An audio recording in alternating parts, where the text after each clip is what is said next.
looking back at the Eastern Conference Finals, the Pacers ended up giving belt to ass to the Knicks and won in 6 games.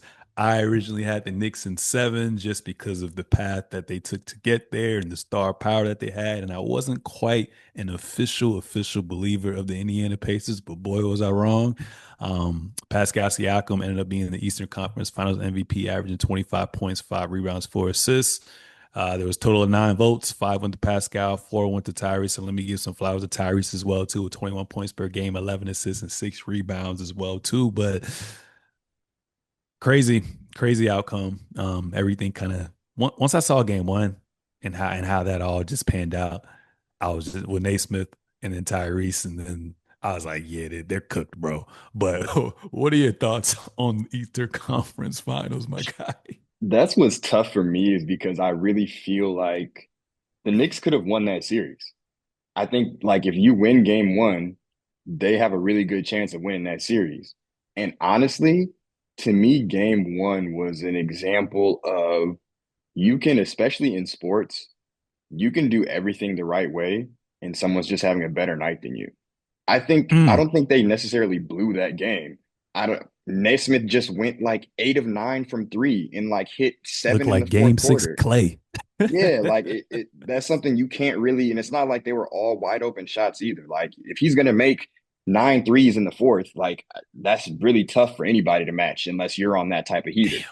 Mhm. Um, so yeah, I just think that was tough. And then once you lose that game, you're kind of like really going fighting an uphill battle.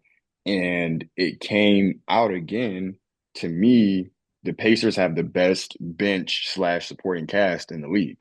Um, and I think Mhm. they just, especially now you're playing a team who doesn't play their bench at all. And now you're in a longer series that just starts to add up. And so, like, other guys were able to step up, and Tyrese doesn't have to give you 30 or even like 25, in order for them to win, in order for them to win handily. So, and I think that a lot of the shots that you're getting from like Bridges and Campaign and stuff like that just weren't really cutting it. So yeah, no, it was tough. I think I definitely anticipated the Knicks winning the series, but after game one, Mhm. yeah, wasn't surprised that things went the way they did. Yeah, it wasn't surprising at all.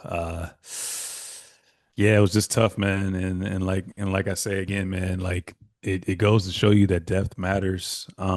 Depth matters a lot as well too, and coaching matters as well too. I constantly forget that Rick Carlisle is a champion Yeah. as a coach as well too. So got to also give him his flowers as well. But that's the thing about the Pacers, man. Like anybody can go off at any given time. Like you said, like although, Pascal Siakam won Finals MVP, and then you can also argue about Tyrese could have won it as well too. The game one, Naismith damn near won them the game, or at least gave them a fighting chance, and Tyrese He kind of won them carried that them game. as well He, too. Exactly. yeah. And then you had Matherin who had like what 2 20-point games as well too. So their And they depth didn't have him at is all last year in the playoffs.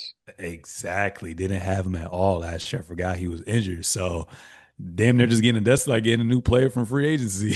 Hmm. so so no, I was proud of them as well too. And it just goes to show you that identity matters as well too. Like they are who they are. They're gonna press you from the baseline to the baseline. They're gonna play fast. They get a lot of points out in get a lot of points from transition, and uh and Tyrese runs the show with them. So got to give them their flowers. They did really well. And like I said, I was hating on them for not hating on them, but I just didn't really take them too serious just because I'm like, all right, like there's kind of in my mind asterisks with them each round. Obviously, Dame goes out, and in the second round, obviously, it's a little spooky for Garland with the toe missing first 2 games, and Mobley and some others missed game two, and then they all try to come back. It's too late. So to see them actually beat a team fully healthy kind of made me more at ease as well too. And I know a lot of Hmm. people are saying, "Yo, like who's the number one option, or is Tyrese Halliburton a superstar?" I think he still needs to be a little bit more consistent in scoring the ball, but he's obviously like a natural, pure point guard, one of the last of the dying breeds. Yeah, But I think I'll put him. I think I'll put him in the superstar category. Where do you put him at right now? Not yet.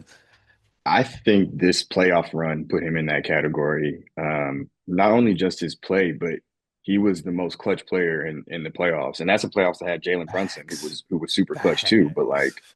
he was every time his team needed a big shot, he was hitting that bitch.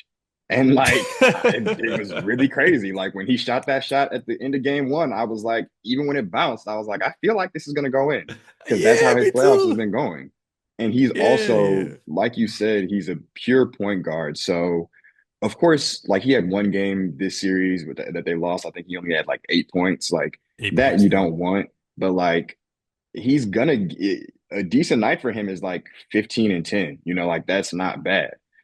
Especially when again you have the supporting cast that he does have. It's just like more so running the show, controlling the tempo, making sure everybody's in their spots. But like 1 through 5 of their starting lineup can all get you 20, and a couple of guys off the bench can get you 22. So I think he plays his role really, really well. It's not to be Anthony Edwards and score 30 points. It's like I just need to make sure I'm doing something offensively and I'm setting everybody else up and I'm hitting these daggers. Hitting these daggers, man. I might have to get that what's it, the Tyrese 316 t-shirt they got right now on WWE. That joint Hey cold. But man, he tough, man. Like you said, he won't clutch player of the year, but he looked like the clutch player of the year this whole series, this whole playoff run. I mean, whole obviously, like playoffs. even that Cavs joint, when he missed the free throw, got that joint back and then sent them. And then also the game winner driving layup over Giannis. Like He yeah, coming had out party for huge clutch sure. moments in every series. Yeah. Yeah, yeah. So if it gets close in the next series, which we're about to talk about in a little bit, then it's gonna be interesting.